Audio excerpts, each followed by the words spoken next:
No, I'm good. Deep breath. I will honestly say I've been doing this for 23 years, and I've never seen, and Joe had shared that, his findings with me. I've never seen such a thorough analysis, so thanks for the time you put in that. It was very well done. Thanks. I'm tired. Sure. And I'm sure it wasn't proper protocol, but I have never been so tempted to give a fellow city councilor a standing ovation. So I appreciate. It's a lot of work. Yeah, I appreciate that. Any other comments? Terry, go ahead. Yeah, I will use an economy of words to say much of what Joe has shared. But I did want to just say that I really appreciate, this has been a really challenging process, but I really appreciate the due diligence of our city administrator and our attorney throughout the process, as well as I appreciate the passion and the dedication of the public on both sides of the issue, because there have been two sides of the issue. It's very much appreciated, and I respect that all of us have different opinions on different things. But in my time on the council, I really had to reflect. I am very pragmatic by nature, and when it came right down to it, this was really no different. It was larger and more convoluted than a lot of the issues that we've dealt with. But the proposed projects by the city have merit and benefit the people of Post Falls, and I would absolutely fail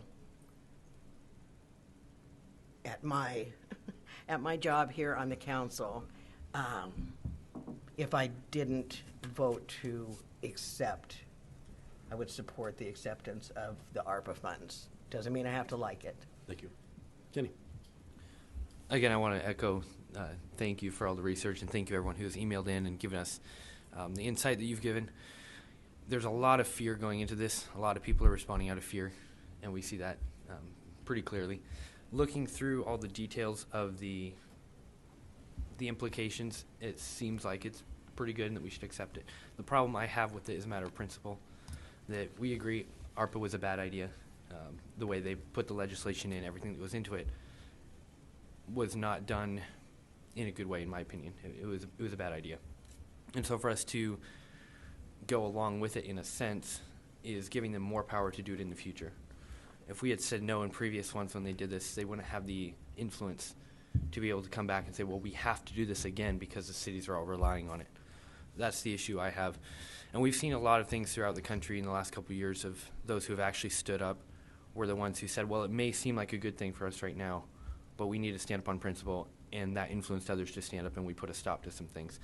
And that's really where I'm coming from, is that it could be beneficial for the city to accept the money.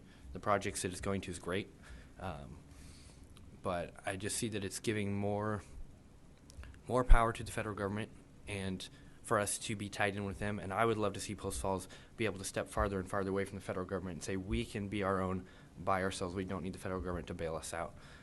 That's where I'm at, and I'm going to encourage you all to consider that perspective as well. Again, the projects that it's going to are great, and I appreciate all the staff putting in the work on that. I just can't get past that principle of complying with and being tied to the federal government, giving them more power to do that in the future. Thank you. Yeah, I of course echo all the other council members of this is a heated topic. Obviously, both sides have, I think, valid arguments.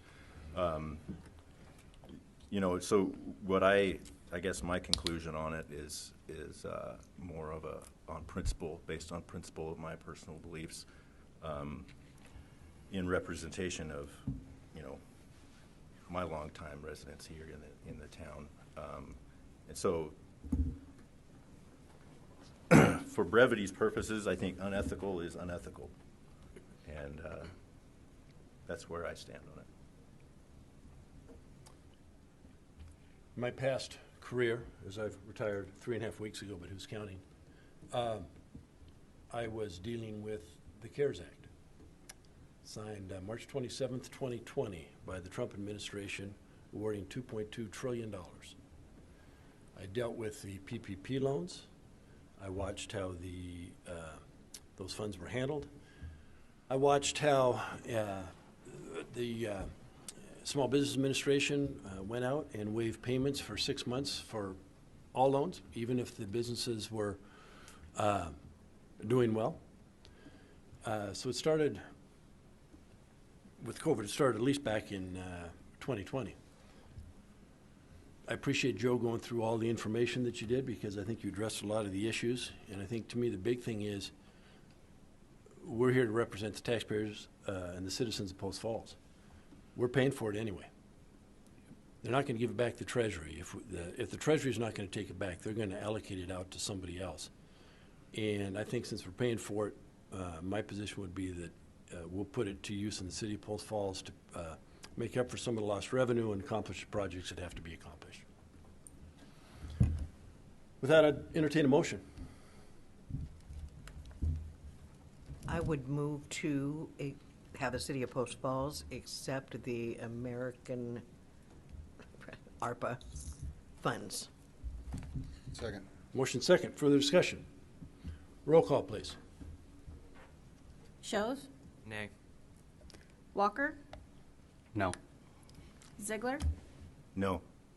Thorsen, Aye. Borders, Yes. Malloy. Aye. We have a tie. Aye.